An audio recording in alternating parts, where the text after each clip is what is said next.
Welcome back to taste buds. ഞാൻ വീണ്ടും ഒരു അച്ചാറിൻ്റെ റെസിപ്പി ആയിട്ട് വന്നിട്ടുണ്ട്. ഇന്ന് ഞാൻ സെയിൽ ചെയ്യുന്ന മീനച്ചാറിൻ്റെ റെസിപ്പിയാണ് കാണിക്കുന്നത്. ഇന്ന് ഞാൻ എടുത്തിട്ടുള്ളത് ഉണക്ക സ്രാവാണ്. അച്ചാർ റെഡിയാക്കാൻ വേണ്ടിയിട്ട് ആദ്യം തന്നെ നമുക്ക് മീൻ നന്നായിട്ട് ഫ്രൈ ചെയ്തെടുക്കണം. അതിനായി ചുവട് കട്ടിയുള്ള ഒരു ചീനച്ചട്ടിയാണ്. അത് ഗ്യാസിൽ വെച്ച് നന്നായി ചൂടായ സമയത്ത് ഞാനൊരു 1/2 ലിറ്ററിൻ്റെ അടുത്ത് നല്ലെണ്ണ ഒഴിച്ചു കൊടുക്കുന്നുണ്ട്.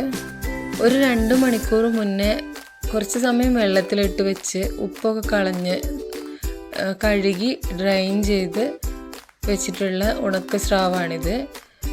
ഞാൻ ഇതിന് വേണ്ടിയിട്ട് ഒരുപാട് വലിയ തൊണ്ട് പീസല്ല എടുത്തിട്ടുള്ളത്, ഒരു മീഡിയം സൈസുള്ള സ്രാവാണ് എടുത്തിട്ടുള്ളത്. ഇതും നല്ല ടേസ്റ്റ് കിട്ടിയിട്ടുണ്ട്.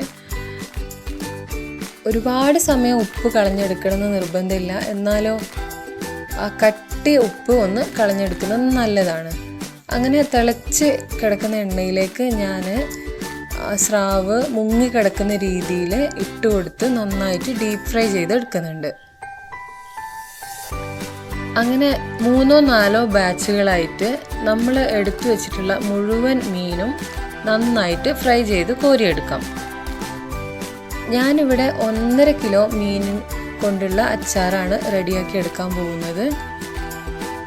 നമ്മൾ ഫ്രൈ ചെയ്യുമ്പോൾ ശ്രദ്ധിക്കേണ്ടത് ഒട്ടും വാട്ടറിൻ്റെ കണ്ടൻറ് ഇല്ലാത്ത രീതിയിൽ നമ്മൾ ഫ്രൈ ചെയ്തെടുക്കണം.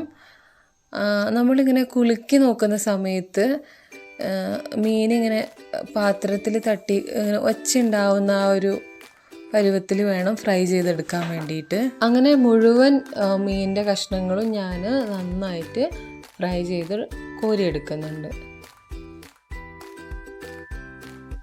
കോമൺ ആയിട്ട് എല്ലാവരും പിക്കിൾ ചെയ്യാൻ വേണ്ടി എടുക്കുന്നത് തൊണ്ടൻ സ്രാവാണ്. പക്ഷേ എനിക്ക് ഈ സ്രാവിലും പിക്കിൾ ചെയ്തെടുത്തിട്ട് വലിയ മോശമായിട്ടൊന്നും തോന്നിയിട്ടില്ല. നല്ല ടേസ്റ്റാണ്. നല്ല സോഫ്റ്റ് ആയിട്ടുള്ള പീസുകളായിട്ട് നമുക്ക് കിട്ടും പിക്കിൾ ചെയ്ത് കഴിഞ്ഞാൽ. അങ്ങനെ നമ്മൾ മുഴുവൻ പീസുകളും നന്നായിട്ട് ഫ്രൈ ചെയ്ത് കഴിഞ്ഞിട്ടുണ്ട്. ഈ എണ്ണ തന്നെ നമുക്ക് പിക്കിൾ ചെയ്യാൻ വേണ്ടിയിട്ടും എടുക്കാം. അങ്ങനെ ഞാൻ നല്ല ചുവട് കട്ടിയുള്ള ഒരു പാന് അടുപ്പിൽ വെച്ച് നന്നായി ചൂടായതിന് ശേഷം ആ ഫ്രൈ ചെയ്ത് മാറ്റി വെച്ചിട്ടുള്ള സെയിം എണ്ണ തന്നെ, നല്ല എണ്ണയാണല്ലോ നമ്മൾ പിക്കിൾ ചെയ്യാൻ വേണ്ടി യൂസ് ചെയ്യുന്നത്, അത് തന്നെ ഇതിലേക്ക് മാറ്റി ഒഴിച്ചു കൊടുക്കുന്നുണ്ട്. അങ്ങനെ അത് നന്നായി ചൂടായി വരുന്ന സമയം നമുക്കതിലേക്ക് ഒരു കൈപ്പിടി നിറയെ ഉലുവ, അതുപോലെ ഒരു 3 ടേബിൾ സ്പൂൺ കടുക്, ഇത്രയും കാര്യങ്ങൾ ഇട്ട് കൊടുക്കാം. ഇത് നന്നായി പൊട്ടി വരുന്ന സമയത്ത് ഒരു 200 ഗ്രാം വെളുത്തുള്ളി ക്ലീൻ ചെയ്ത് വെച്ചത്, അതിലേക്ക് 150 ഗ്രാം ഇഞ്ചി, ഒരു 150 ഗ്രാം പച്ചമുളക്, ഇത്രയും കാര്യങ്ങൾ ചെറുതായിട്ട് കട്ട് ചെയ്ത് ആ എണ്ണയിലേക്ക് തന്നെ ഇട്ട് കൊടുക്കാം. ഇനിയത്തെ പരിപാടിയാണ് വളരെ ഇമ്പോർട്ടൻ്റ് ആയിട്ടുള്ളത്.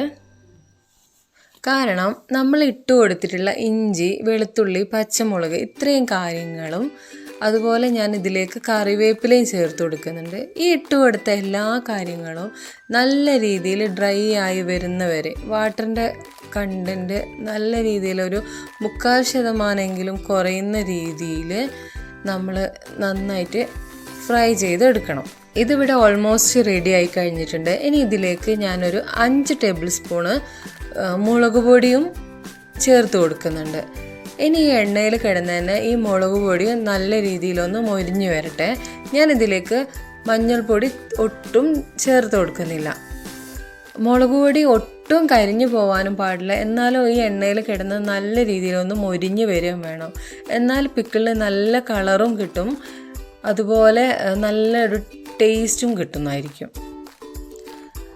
മുളക് പൊടി നന്നായിട്ട് എണ്ണയിൽ കിടന്ന് ഫ്രൈ ആയി വന്നതിന് ശേഷം അതിലേക്ക് നമ്മുടെ ആവശ്യത്തിനുള്ള വിനിഗർ ചേർത്ത് കൊടുക്കാം. ഞാനിവിടെ ഏകദേശം 1/2 ലിറ്ററിൻ്റെ അടുത്ത് വിനിഗർ ചേർത്ത് കൊടുക്കുന്നുണ്ട്. വിനിഗറും ചേർത്ത് കൊടുത്ത് അത് അത്യാവശ്യം നല്ല രീതിയിൽ തിള വരുന്ന സമയത്ത് നമുക്ക് അതിലേക്ക് ഫ്രൈ ചെയ്ത് വെച്ചിട്ടുള്ള മീൻ ഇട്ട് കൊടുക്കാം.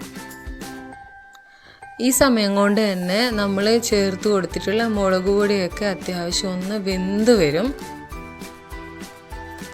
അങ്ങനെ അത്യാവശ്യം നല്ല രീതിയിൽ തിളച്ച് കുറുകി തുടങ്ങുന്ന ഈ ഒരു ഗ്രേവിയിലേക്ക് നമുക്ക് ഫ്രൈ ചെയ്ത് വെച്ചിട്ടുള്ള മീൻ മുഴുവനായിട്ട് ഇട്ട് കൊടുക്കാം. അങ്ങനെ മുഴുവനായിട്ടുള്ള മീനും ഇതിലേക്ക് കൊട്ടി കൊടുത്തതിന് ശേഷം നന്നായിട്ട് ഒന്ന് ഇളക്കുക. അങ്ങനെ ഇളക്കി മുഴുവൻ മസാലയൊക്കെ എല്ലാ മീനിൻ്റെ കഷ്ണങ്ങളിലും ഒന്ന് കോട്ടായി എന്ന് ഉറപ്പ് വരുത്തിയതിന് ശേഷം ഈ ഹൈ ഫ്ലെയിമിൽ കിടക്കുന്ന ഈ മസാലയെ ഈ പിക്കിളിൻ്റെ ഈ ഫോമിനെ നമുക്ക് വളരെ കുറഞ്ഞ തീയിലേക്ക് കൊണ്ടുവരണം. കാരണം ഈ മീനിൻ്റെ പീസുകളൊക്കെ ഭയങ്കര ഡ്രൈ ആയിട്ടിരിക്കുകയാണ്. നല്ല ഹൈ ഫ്ലെയിമിൽ ഇട്ടിട്ടുണ്ടെങ്കിൽ ഇതിൻ്റെ ഗ്രേവി മുഴുവൻ വറ്റി പോവുകയും ചെയ്യും, എന്നാലോ മസാല ഇതിലേക്ക് പിടിക്കാത്തൊരു കണ്ടീഷൻ വരികയും ചെയ്യും. നമുക്കിതിനി പതുക്കെ ഒന്ന് തിളച്ചതിന് ശേഷം പതുക്കെ ലോ ഫ്ലെയിമിലേക്ക് മാറ്റി കൊടുക്കാം. അങ്ങനെ ഇത് ലോ ഫ്ലെയിമിൽ കിടന്ന് നല്ല രീതിയിൽ തിളച്ച് വറ്റട്ടെ. വറ്റി വരുമ്പോൾ നമുക്ക് ഈ ഒരു രീതിയിൽ കിട്ടും. കാരണം എണ്ണയൊക്കെ നല്ലോണം തെളിഞ്ഞ് മസാലകളൊക്കെ എല്ലാ പീസിലും പിടിച്ച് നല്ല ടേസ്റ്റി ആയിട്ടുള്ള അച്ചാറിൻ്റെ ഒരു ഫോമിലേക്ക് വരും. നമുക്കിത് എത്രത്തോളം ഡ്രൈ ആയിട്ട് വേണമെന്ന് വെച്ചിട്ടുണ്ടെങ്കിൽ അത്രത്തോളം സമയം വെച്ച് ഡ്രൈ ആക്കി എടുക്കാം. ഇതെനിക്കൊരു ഓർഡർ ആയിരുന്നു. അവർക്ക് പുറത്തേക്ക് കൊണ്ടുപോകേണ്ടത് കൊണ്ട് തന്നെ എനിക്ക് ഇച്ചിരി കൂടി ഒന്ന് ഡ്രൈ ആക്കി എടുക്കണമെന്ന് തോന്നിയിരുന്നു. അങ്ങനെ ഞാൻ ഒരു 10 മിനിറ്റ് കൂടി ഇത് വെച്ച് കുറച്ചുകൂടി നല്ലോണം ഒന്ന് ഡ്രൈ ആക്കി എടുക്കുന്നുണ്ട്. പിന്നെ പ്രത്യേകം ശ്രദ്ധിക്കേണ്ട കാര്യം, നമ്മൾ ഇത് ഉണക്കമീനാണ് എടുത്തിട്ടുള്ളത്, അതുകൊണ്ട് തന്നെ ഒട്ടും ഉപ്പ് ചേർക്കേണ്ട ആവശ്യമേ വരുന്നില്ല എന്നുള്ളതാണ്. അങ്ങനെ നമ്മുടെ അച്ചാർ ഒക്കെ സെറ്റായിട്ടുണ്ട്. നല്ലോണം ഒന്ന് ഡ്രൈ ആയി വന്ന് നല്ല സെറ്റായിട്ടുണ്ട്. ഇത് നാളെ, അതായത് ഇന്ന് രാത്രിയാണ് ഞാനിത് ചെയ്യുന്നത്. നാളെ രാവിലെ ആകുമ്പോഴത്തേക്കാണ് ഇതിൻ്റെ ഒരു കറക്റ്റ് ടെക്സ്ചർ കിട്ടുക. ഒന്നുകൂടി ഡ്രൈ ആയിട്ട് നല്ല സൂപ്പറായിട്ട് വരും. വീഡിയോ ഇഷ്ടപ്പെട്ടിട്ടുണ്ടെങ്കിൽ ലൈക്ക് ചെയ്യുക, ഷെയർ ചെയ്യുക, സബ്സ്ക്രൈബ് ചെയ്യുക, സപ്പോർട്ട് ചെയ്യുക.